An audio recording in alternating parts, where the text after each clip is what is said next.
오늘 본문은 누가복음 19장 말씀입니다. 이 본문은 우리가 어렸을 때 주일학교부터 다녔었던 분이라고 하면 아주 친숙한, 한 번쯤은 들어보셨을 만한 그러한 본문이라고 생각을 합니다. 이 본문을 들으면서 주일학교 선생님이 생각날 수도 있어요.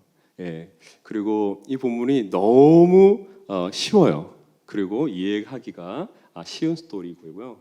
그렇지만 이 본문 안에 담고 있는 그 뜻은, 그 의미는 아주 깊습니다. 예수님께서 왜 오셨는지 명확하게 그려놓고 있기 때문에 그렇죠. 오늘 본문의 시작은 예수님께서 여리고로 들어가 지나가시더라라고 말을 하고 있습니다. 여러분들 여리고라고 생각하시면 어떤 그림이 떠오르십니까? 여리고라고 하면 어떤 그림이 떠오르십니까? 내가 옛날에 어렸을 때 한참일 때 여리고였는데 이렇게 생각하시는 분도 있을 것이고, 또 여리고성이 무너졌네, 여리고성을 생각하시는 분이 있을 것이고, 또 믿음으로 이스라엘 정탐꾼이 왔을 때 숨겨주었던 그 빨간 줄을 매달았던 누구죠? 라합이 생각나시는 분도 있을 것입니다. 그 지역이 여리고거든요. 또 어떤 사람들은 여리고 하면 캄캄하다, 어둠침침하다, 혹은 강도가 들끓는 지역 같다, 이렇게 생각하시는 분도 있을 것입니다. 하지만 예수님 당시에 있었던 사람들의 눈으로, 렌즈로 여리고를 그려보면 이러한 그림이 떠오릅니다. 황무한 사막 가운데 각종 가실수가 있고요. 그리고 풍성한 물이 있는 오아시스와 같은 곳이 이 여리고입니다. 그래서 꼭 한번 가보고 싶은 곳일 거예요. 예, 휴양지와 같은 곳이에요. 예, 실제로 이 헤롯 대왕이 거기 궁전을 만들었어요. 그래서 겨울 때마다 거기에 가서 휴양을 즐기던 곳으로 아주 유명했던 곳입니다. 지리학자들은요, 이 지역의 특징을 두 가지를 얘기를 하고 있습니다. 첫 번째는 지구상 인류가 거주하고 있는 지역 중에 가장 오래된 지역이 이 지역이라고 얘기를 하고 있고요. 그리고 가장 저지대에 위치하고 있습니다. 예루살렘이 750m 산이거든요. 그리고 여리고가 해면 250m에 위치하고 있어요. 여러분들 기억나십니까? 선한 사마리아인의 예를 드실 때 예수님께서 이런 말을 하시죠. 한 사람이 예루살렘에서 여리고로 어떻게 하며? 내려가매, 이렇게 표현하셨죠. 그 길이 비탈길이에요. 여리고가 저지대에 있었다는 말씀입니다. 또 여리고는요, 예루살렘으로 올라갈 때 마지막 위치하고 있는 경유지입니다.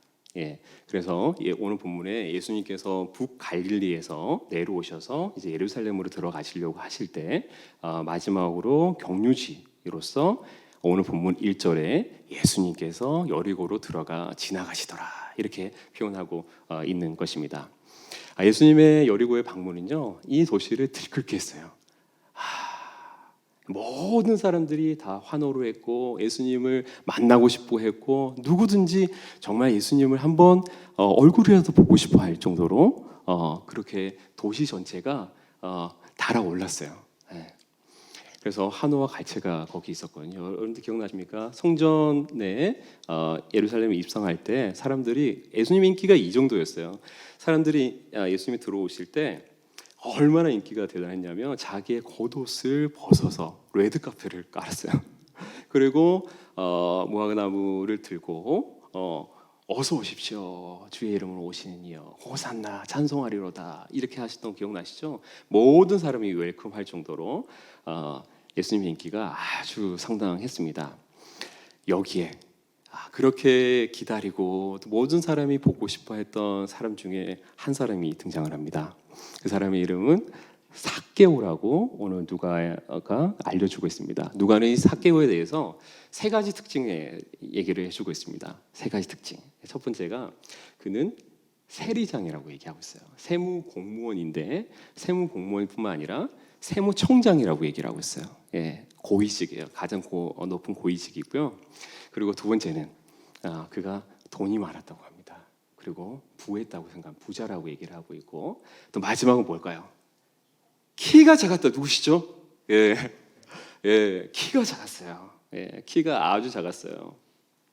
여러분들 지금 생각해보면 세무공무원이라고 하면은 좋은 직종으로 생각이 들을 수 있겠지만 지금의 생각과는 그때 당시에 세무공무원은 혐오의 대상이었습니다. 예. 그리고 미움의 대상이었고 그리고 민족의 반역자였어요. 예. 여러분들 그 예수님께서 죄인들과 식사를 하셨잖아요. 그 바리새인들이 말을 하잖아요. 어떻게 죄인들과 식사를 할 수 있느냐? 그 자리에 누가 있었을까요? 세리들이 있었어요. 예, 세무 공무원들이 있었어요. 죄인과 세리를 동일시합니다. 그리고 바리새인과 한 사람이 올라가서 성전에서 기도하거든요. 하나님, 저는 바리새인 이렇게 얘기하죠. 저는 다른 사람들, 뭐 토색한 사람들, 불의한 자들, 그리고 가늠한 자와 같이 앉게 하심에 감사드립니다. 이렇게 하죠. 그 다음에 또 나오는 구절이 있어요. 뭘까요? 이 세리와 같이 앉게 하심에 이 세리와 같이 앉게 하심에 감사합니다. 이렇게 고백을 하거든요. 그 옆에서 세리가 하나님의 얼굴을 바라보지도 못하고 하나님의 얼굴을 뜨지도 못하고 가슴을 치면서 하나님 앞에 기도하던 그 사람이 그 세리였어요. 오늘 본문의 7절에 보면은 예수님께서 예수님께서 삭개오의 집으로 가거든요. 사람들이 뭐라고 해요? 수근수근거리면서 죄인의 집에 들어가는도다. 죄인의 집으로 들어가는도다. 막 그렇게 얘기했거든요. 그 당시에는 세리는 혐오의 대상이었어요. 예, 그리고 민족의 반역자였고 또 같이 할 수 없는 사람이었어요. 예, 왜 그랬을까요? 그 당시 이스라엘은 식민지에 있었죠. 로마의 식민지 가운데 있었습니다. 로마의 정책, 세금 거두는 정책이 자국민을 쓰지 않았어요. 식민지의 사람을 써서 그 사람들이 세금을 거둘 수 있게끔 했습니다. 그러다 보니까 일정 금액이 있거든요. 1년치 채워야 되는 금액만 맞추면 그 뒤에는 갈치와 탈취가 만무한 거예요. 예, 민족의 반역자들이에요. 어떻게 로마의 친 로마가 되어서 어떻게 우리의 피를 빨아서 너희들은 살고 있느냐? 그렇게 얘기를 하고 있습니다. 그들은요, 그 유대인 세계 안으로 못 들어왔어요. 이름을 아기가 낳아서 이름을 짓잖아요. 이름을 지어도 세리 이름은 절대 피했어요. 혐오스럽거든요. 그리고 중요한 행사가 있잖아요. 그리고 프라이빗한 초대 같은 것도 전혀 없었어요. 예, 혐오의 대상이었고 죄인과 동일시하였습니다. 여러분들 두 번째 돈이 많았다고 했죠. 돈이 많은 이유가 갈취와 그리고 남용, 돈의 남용으로 인해서 사람들을 굉장히 괴롭혔는데 그것 가운데 아까 말씀드린 대로 많은 탈취가 있었다는 사실인 거고 또 세 번째는 키가 작았다고 얘기를 했는데 그 당시에 예수님의 당시에 있을 때 평균 키가 제가 볼 때 몇 센티미터가 되겠습니까? 180 되겠습니까? 제가 174예요. 저보다 좀 작아요. 평균 키가 167에서 170kg가 170cm가 되어집니다. 그래서 그 성경에서 작다고 하면은 훨씬 작았어요. 예, 훨씬 작았는데 우리가 이 사실들을 우리가 생각을 해보면 놀라운 일이에요. 왜냐하면은 그 당시에 세무 공무원은 우리가 생각하는 세무 공무원이 아니에요. 어떤 사람이냐? 뽑을 때도 보기만 봐도 선하고 보기만 봐도 일 잘할 것 같고 보기만 봐도 나이스한 사람 뽑지 않아요. 어떤 사람 뽑느냐? 길거리 지나가다가 등치가 있고 그 다음에 딱 얼굴을 딱 보면은 움츠려지는 사람들 있죠. 무서워지는 사람들 있죠. 그리고 말을 아주 험악하게 하는 사람들 있죠. 한 번 말하면은 제압되는 사람 그런 사람을 뽑았어요. 예. 그런데도 불구하고 삭개오가 키가 작았음에도 불구하고 이 분야에서 아주 인정을 받았어요. 돈을 위하여서라면은 모든 것을 양심의 가책 그런 거 필요 없는 거예요. 예. 자기 성공을 위해서 돈을 벌기 위해서는 모든 것을 다 하는 거예요. 인생의 중심은 돈이었어요. 인생의 중심은 자기의 명예였고 자기의 삶이었어요. 자기가 우선적인 삶이었어요. 그런 사람이었어요. 그러한 사람이었는데 그 최고 위에 계층의 피라미드의 계층의 최고 위에까지 올라갔다는 것은 놀라운 그 사람의 성격과 그 사람의 모습을 한번 그려볼 수가 우리가 있는 것이겠죠. 아까 말씀드린 대로 이 삭개오는 예수님을 기다렸어요. 예수님 오신다는 소식을 들었어요. 예수님께서 병든 자를 고치시고 귀신을 쫓아내시고 또 자연 기적을 일으키시고 수많은 사람들을 변화시키는 모습을 실제로 보았어요. 마음 가운데 이 예수님을 한번 만나보고 싶다. 정말 마음 가운데 그 마음들이 들끓기 시작하였어요. 자기가 세리잖아요. 또 위안을 받은 게 있어요. 뭐가 위안일까요? 예수님 제자 중에 마태가 있습니다. 마태가 어떤 직종일까요? 세리예요, 세리. 세리니까 예수님의 제자 중에 한 명도 세리인데 나와 똑같은데 내 마음의 이 공고함들, 내 마음의 이 내면의 갈등들, 내 마음에 이렇게 혐오를 당하고 있는 이 상황에서 우리 예수님을 한 번만 만나고 싶다 이런 생각이 들어졌던 것이죠. 그래야 해서 기대감이 엄청 컸어요. 예수님 한번 만나고 싶다. 예수님 오신다는 소식이 들었어요. 저 멀리서 소리가 들립니다. 예수님 오셨다.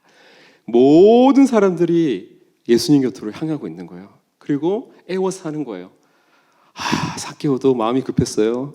달려가기 시작했죠. 달려가니까 많은 사람들이 모여 있어요. 삭개오의 가장 큰 단점이 뭡니까? 키가 작았어. 그래서 어깨 위를 보려고 해도 예수님이 안 보이는 거예요, 지금. 너무 답답한 거예요. 그래서 예수님이 가는 길이 이 길이구나. 이 길을 보니까 예수님이 지나가니까 그 옆에 보니까 뽕나무가 있는 거예요. 돌 감난 나무가 있는 거예요. 저기로 가면은 예수님을 바로 볼 수 있겠구나 싶었던 거죠. 그래서 발걸음을 옮겼어요. 그래서 나무 위로 올라간 거죠. 그래서 기다리고 있는데 이 사건들이 여러분들 우리가 쉽게 그냥 스토리로 지금 읽고 있지만 쉬운 결정이 아니에요. 그가 누구라고요? 세무총장이에요. 세무총장.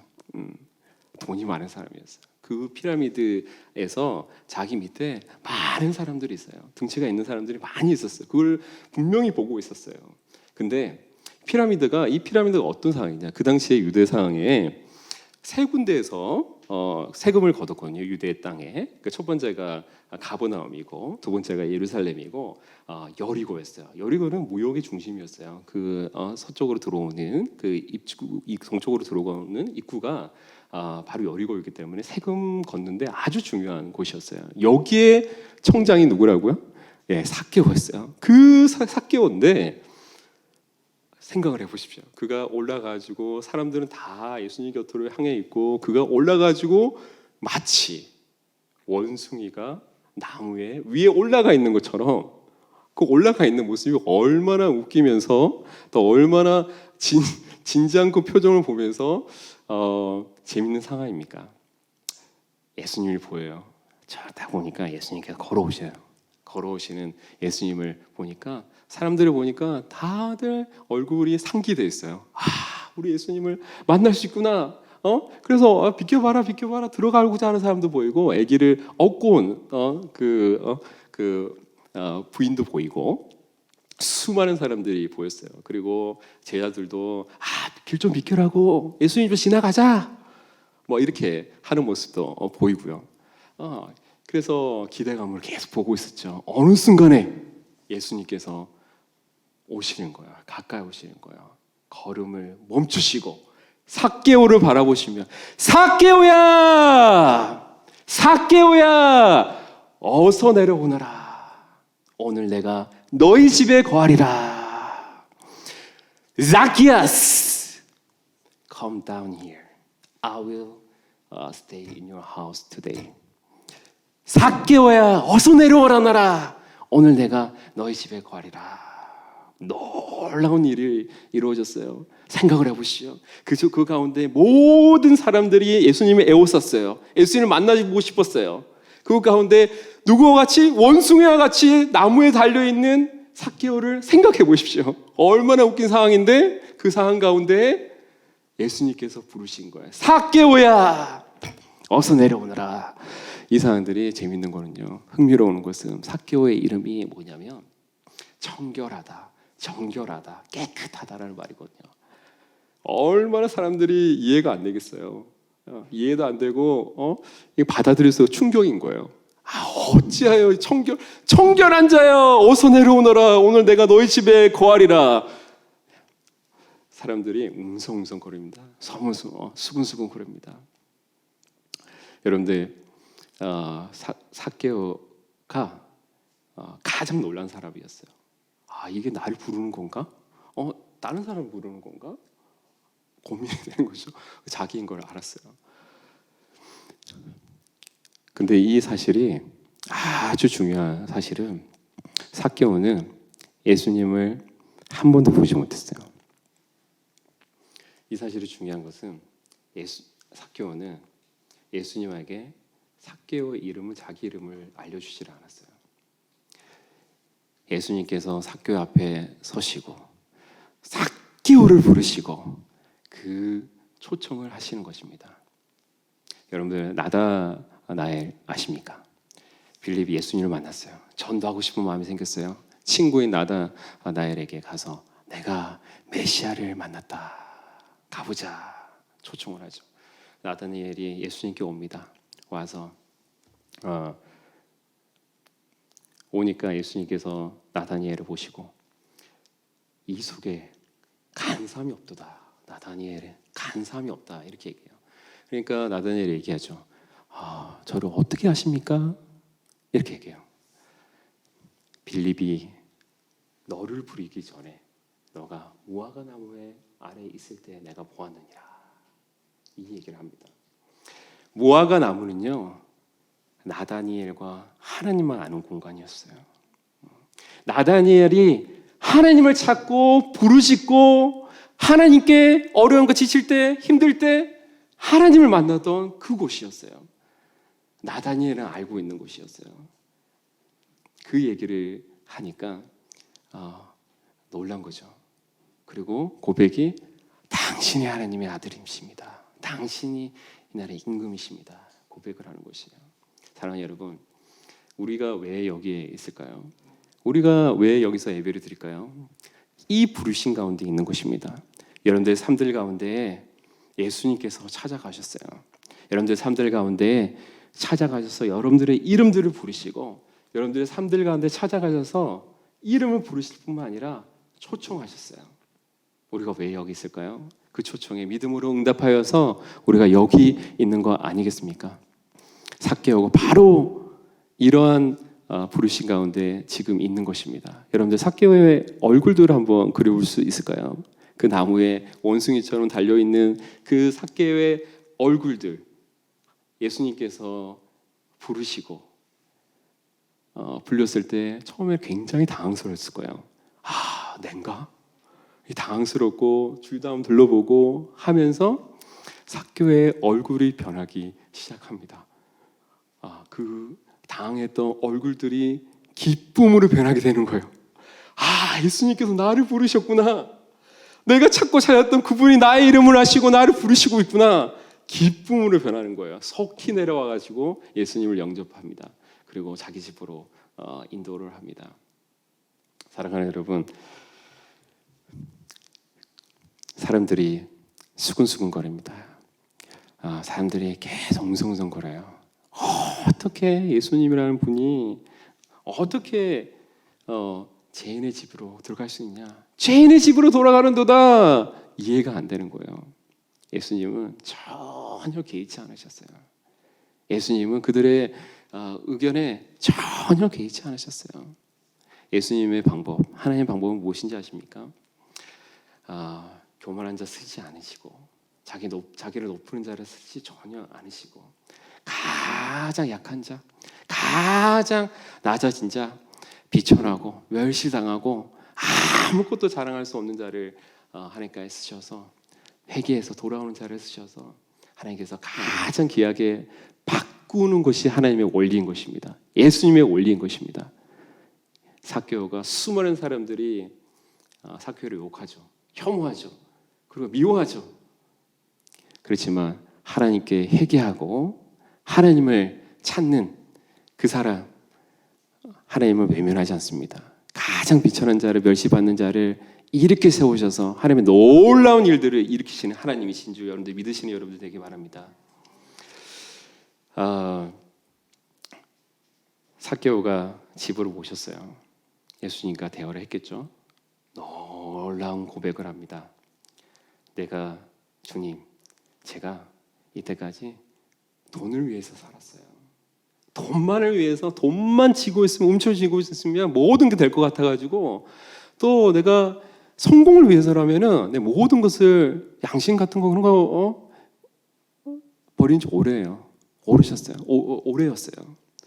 성공만 할 수 있다고 하면, 나의 돈만 가질 수 있다고 하면 이 모든 혐오 같은 거 내가 다 이길 수 있다고 생각을 했어요. 그래서 실제로 나는 세무청장도 됐어요. 근데 너무 마음이 너무 공고해요. 마음이 너무 지금 불안해요.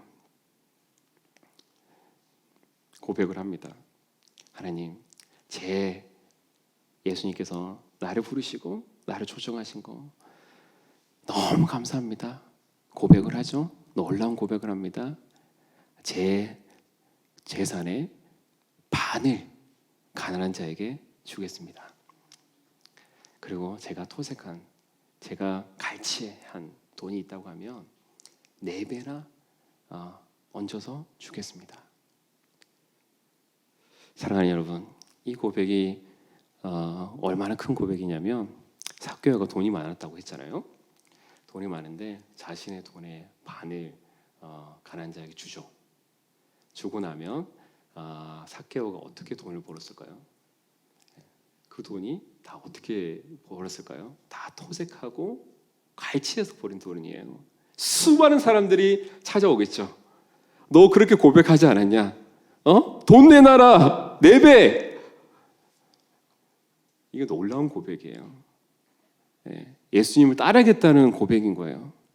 돈이 중심이 되지 않겠다는 고백인 거예요. 나의 미래가 하나님 곁에 있다. 예수님께 있다. 예수님 중심적으로 살아보겠다는 고백이에요. 놀라운 고백입니다. 돈이 나의 이제 주인이 되지 못한다. 나의 미래가, 나의 성공이 나의 주인이 되지 못한다. 예수님이 나의 주인이 되신다. 고백하시는 것이, 고백하는 것이 놀라운 겁니다. 예수님께서 그 마음을 받으셨어요. 얘기를 합니다. 오늘 이 집에 구원이 임하였도다.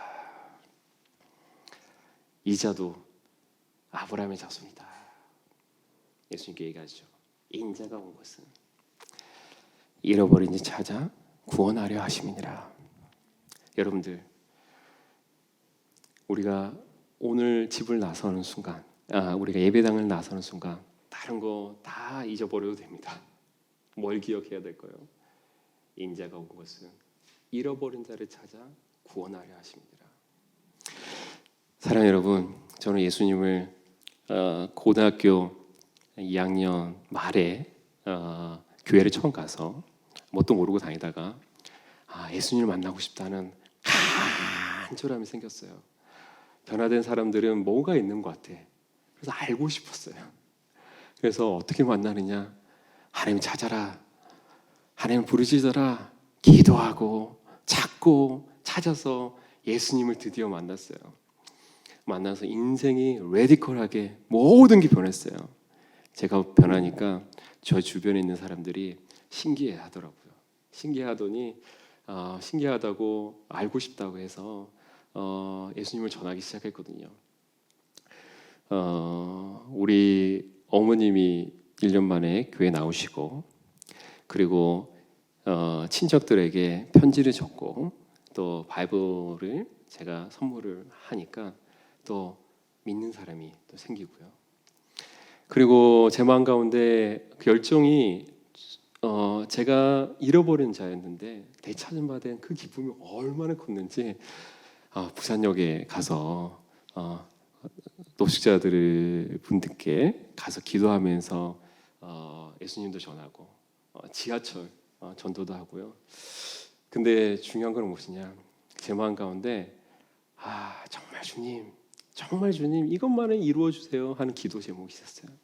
정말 이거 주님 이것만은 정말 들어주세요라는 기도 제목이 있었어요. 그게 뭐냐면 첫 번째는 제 이마가 보십니까? 제 이마가 거의 지금 운동장 수준입니다. 예. 근데 이 이마가 언제 이마냐면 중학교 때 이마예요.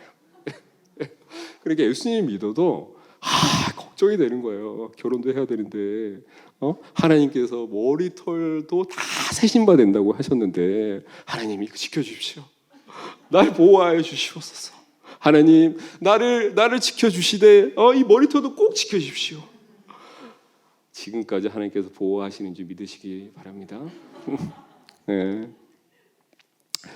제가 예수님 믿고 나서 가장 소망했던 기도 제목이 있어요. 그거는 가족의 구원이었습니다. 제가 예수님 믿고 나서 저는 이제 죽어도 천국이고 예수님과 함께 살 수 있는 삶인데 얼마나 기쁜지. 다른 사람들은 전도하면 믿기 시작하는데 우리 가족은 믿지를 않는 거예요.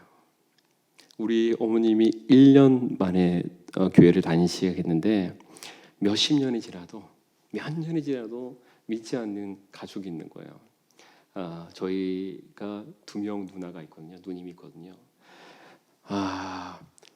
뭐 말이 안 통해요. 뭐 관심 자체가 없어. 그래, 너 믿는 거 믿어라. 뭔가가 뭐 얘기가 되어져야 되는데 얘기 자체를 관심이 있어 하지 않으니까 답답하더라고요. 그래서 저는 유학을 떠났죠. 떠나고 나서도 저의 기도 제목은 바뀐 적이 없어요. 네, 우리 가족의 구원. 정말 하나님 잃어버린 자, 제가 잃어버린 자 됐는데 되찾은 바가 되어졌는데 얼마나 기쁜지 아는데 우리 누님들을 하나님 기억하여 주시고 하나님 인도하여 주시옵소서 해서 제가 유학 떠난 지 5, 6년 만에 한국을 나오게 됐어요. 제가 나오면서 기도했던 게 무엇일까요? 우리 누님들이겠죠. 네, 누님들을 위해서 막 기도하는 마음으로 준비하고 또 한국에 왔었거든요. 그래서 누님들 만나고 좋은 교제를 나누면서 그 집에 거하면서 7일 동안 밤낮으로 성경 토론회를 여는 거예요. 왜 예수님을 안 믿느냐? 예수님 믿으니까 너무 좋다. 7년이 5, 6년이 지난 상태여서 하나님께서 만지셨더라고요. 마음의 문이 많이 오픈되어 있었어요. 그래서 궁금한 걸 질문을 하더라고요. 그래서 질문에 대답을 하고 예수님 믿어야 된다. 교회 가겠느냐? 교회 가겠다는 거예요. 그래가지고 제가 교회를 설치를 해서 첫날에 그 다가오는 주에 누님들, 가족들을 다 조카들을 다 손을 잡고 승용차를 내려서 성경책을 들고 본당으로 향하는 그 기쁨이 얼마나 기쁜지 예배를 드리는데 하나님께 감동을 시켜주시는데 얼마나 감동이 되는지. 왜 그럴까요? 제가 기도하고 소망했던 것이거든요. 한국으로 다시 돌아왔어요. 3년 만에 돌아왔는데 확인하고 싶었어요. 우리 누님들의 믿음들이 어떨까 확인하고 싶었어요. 어제 만났습니다. 만나니까 하나님께서 많이 성장시켜 주셨다는 것을 알게 되어졌어요. 성가대도 하고 그리고 또 새신자 반도 교육도 받고 또 기도를 어떻게 해야 되는지 유튜브로도 찾아보고 또 말씀도 들어보고 간증도 들어보고 하나님께서 많이 이끌어 주셨다는 것을 듣게 되었어요. 저한테는 감동이었습니다. 사랑하는 여러분, 우리 주변에 수많은 잃어버린 자가 있습니다. 여러분 주변에도 분명히 있을 거예요. 여러분들 직장에, 여러분들 가족에, 여러분들 지인들 중에 분명히 잃어버린 자, 지금 생각나시는 분이 분명히 있을 것입니다. 하나님께서 그들에게 여러분들은 아니면 안 됩니다. 저는 예수님을 안 믿는 가정에서 태어났거든요. 그래서 우리 대대로 예수님을 안 믿었어요. 제가 처음 믿고 나서 저희 집안이 정말 바뀌었어요. 예수님을 믿기 전과 믿고 나서의 삶을 저는 잘 알고 있습니다. 한 사람의 전도, 한 사람이 인자가 온 곳은 잃어버린 자를 찾아 구원하리라, 이 신념으로 다가가는 거예요. 다가가서 예수님을 전하는 거예요. 교회를 초청하는 거예요. 하나님께서 역사하십니다. 하나님께서 만들어 가주시고 하나님께서 이끌어 주세요. 더 살리는 중앙교회가 그런 교회가 될 줄 믿습니다. 사랑하는 여러분, 이 본문의 앞쪽 4장을 더 앞으로 가면요, 15장이 나와요. 15장이 나오면 거기에 잃어버린 자에 대해서 또 얘기를 합니다. 세 가지 비유가 나옵니다. 첫 번째는 잃어버린 양에 대해서 얘기를 하고, 두 번째는 잃어버린 드라크마, 동전에 대해서 얘기를 하고, 마지막으로 잃어버린 아들에 대해서 얘기를 합니다. 그 세 가지의 비유에 공통적인 두 가지가 있어요. 공통적인 두 가지. 첫 번째는 그 세 가지 비유에서 똑같이 나오는 공통적인 부분이 있는데, 첫 번째는 잃어버린 것이 되찾은 바 되었다는 것입니다. Lost and found가 됐다는 것이에요. 두 번째는 뭔지 아십니까? 잃어버린 것을, 양을 찾고 동전을 찾고 아들을 찾고 자녀를 찾은 후에 그것 가운데 기쁨이 있었다는 것입니다. 그것 가운데 즐거움이 있었고 파티가 있었고 놀라운 샘솟는 기쁨들, 세상이 줄 수 없는 기쁨들이 있다는 것입니다. 기도했던 사람이 변화되어가지고 예수님 믿는 거 너무나 기쁜 일이에요. 잔치를 벌일 일인 거예요. 얼마나 좋은 일입니까? 저는 제일 좋은 게 제일 저를 excited하게 만드는 것이 예수님 안 믿는 사람이 예수님 믿는 것이에요. 왜냐? before after를 저는 잘 알고 있기 때문에 그렇습니다. 여러분들, 더 살리는 중앙교회가 그런 교회가 분명히 될 것을 믿습니다. 여러분들 결단하셔야 됩니다. 결단하셔서 이 화성 시에 잃어버린 자가 없게끔 우리가 달려가야 됩니다. 우리가 결단으로만 되지 않아요. 우리가 실제로 다가가야 돼요. 그들에게 밥을 사주고 그들에게 선물을 하고 그들에게 좋은 모습을 보여주고 관계를 쌓고 교회를 초청을 해요. 우리 한규영 목사님 정말 그 열정이 있거든요. 그 순수한 열정, 그 영혼을 향한, 한 영혼을 향한 그 마음들 아시잖아요. 오시면은 얼마나 기뻐하시겠습니까? 같이 교육시키고 교회가, 전체 교회가, 우리 더 살리는 중앙교회가 정말 잃어버린 자를 되찾기 위해서 온전히 커미트먼트를 할 수 있는 그렇게 되어지면 하나님께서 분명히 기뻐하실 것이고 또 하나님께서 하나님의 뜻을 이 교회를 통해서 이루실 줄 믿습니다.